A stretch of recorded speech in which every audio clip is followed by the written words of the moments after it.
안녕하세요. 오늘 해설에서는 최근 스타벅스 코리아를 둘러싸고 벌어진 아주 다층적인 논란을 제공된 언론 보도들을 바탕으로 철저하게 파헤쳐보려고 합니다. 이게 과연 단순한 마케팅 실수였을까요? 아니면 좀 더 깊게 뿌리내린 구조적 문제일까요? 오직 출처 자료에만 입각해서 객관적으로 짚어보겠습니다. 바로 시작하죠. 자, 오늘 다룰 내용들입니다. 5.18 탱크데이 참사부터 그 근본 원인으로 지목되는 오너 리스크, 꼬리 자르기 논란, 정치권의 극명한 시각차, 브랜드 가치 추락, 그리고 마지막으로 마비된 역사적 감수성까지 이 순서대로 쭉 한번 따라가 보겠습니다. 시민 언론의 보도를 보면요. 우리는 지금 단순한 프로모션 사고를 넘어서고 있습니다. 기업 자본과 정치권의 유착, 그리고 시스템 전체의 마비라는 아주 깊은 의혹의 층위로 들어가고 있거든요. 그 견고했던 프리미엄에 금이 가고 산산조각 파편화되는 과정을 보여주는 거죠. 첫 번째 섹션입니다. 1. 5.18 탱크데이 참사. 이 거대한 논란에 불을 지핀 가장 바깥쪽 층이죠. 대중의 분노를 촉발시킨 바로 그 최초의 사건부터 시작해 보겠습니다. 제공된 기사들을 보면 하필 5.18 광주민주화운동 기념일 당일에 스타벅스 코리아가 탱크데이라는 프로모션을 전격적으로 시작했습니다. 여러분, 역사적인 추모일이 가지는 그 무거운 의미와 탱크라는 단어의 결합, 이건 즉각적이고 거센 공분을 불러일으킬 수밖에 없었죠. 자, 여기서 언론이 가장 날카롭게 지적하는 포인트는 바로 이 타임라인입니다. 보시면 4월 16일 세월호 참사 주기에 맞춰서 첫 마케팅이 시작됐고요. 이어서 5월 18일에 탱크데이를 런칭했습니다. 기사들은 이 일련의 흐름을 보면서 과연 이걸 단순한 우연의 일치로 볼 수 있겠느냐며 아주 강하게 의문을 제기하고 있습니다. 두 번째 섹션, 이 근본 원인 오너 리스크입니다. 이제 한층 더 아래로 내려가 볼까요? 기사들이 이 마케팅 참사를 기업의 최상위 리더십과 어떻게 직접적으로 연결짓고 있는지 살펴보겠습니다. 여러 매체들은 이번 사태의 근본적인 원인을 신세계 정영진 회장의 이른바 오너 리스크로 아주 명확하게 규정하고 있습니다. 최고 경영자의 양극화된 온라인 행보가 도대체 어떻게 기업 전체를 이런 한계점까지 몰아넣었는지 매서운 비판이 이어지고 있죠.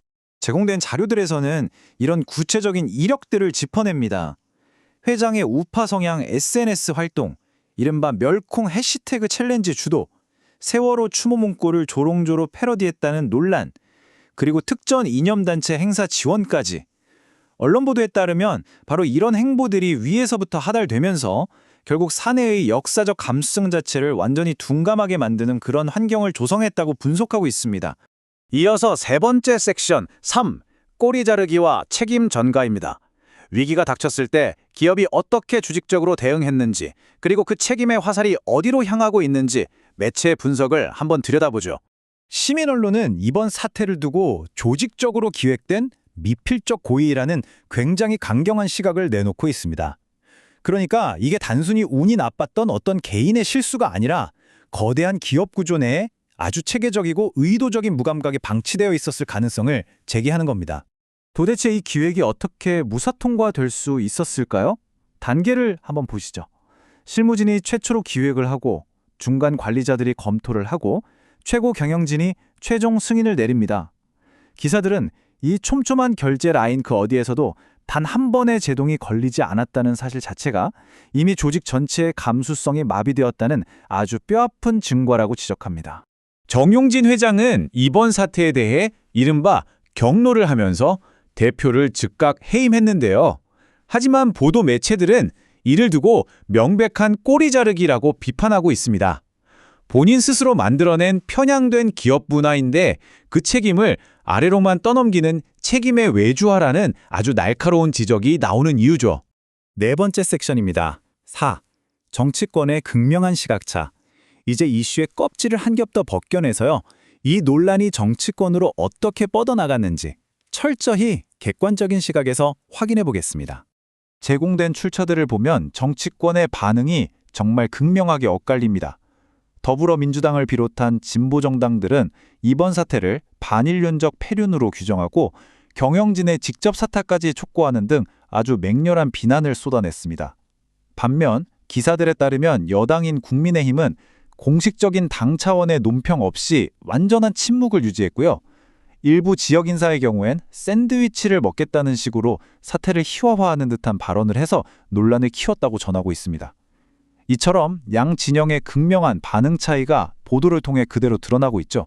자, 한 제기업의 마케팅 이슈가 정치 진영을 완벽하게 두 갈래로 쪼개놓았습니다. 단순한 소비재 스캔들이 어떻게 국가적인 이념 논쟁으로까지 번지게 되는지 언론 보도를 통해 그 과정을 아주 선명하게 확인할 수 있습니다. 그렇다면 이 침묵의 이면에는 대체 무엇이 있을까요? 기사들은 거대 자본과 정치 권력 사이의 연대 의혹을 제기하고 나섰습니다. 과거 멸콩 챌린지 당시부터 이어져온 사상적 교감, SNS 상에서의 이른바 맛팔, 그리고 취임식 참석 같은 각별한 네트워크가 결국 기업의 든든한 방패막이 역할을 해주고 있다는 게 여러 매체들의 분석입니다. 5번째 섹션 5. 추락하는 브랜드 가치입니다.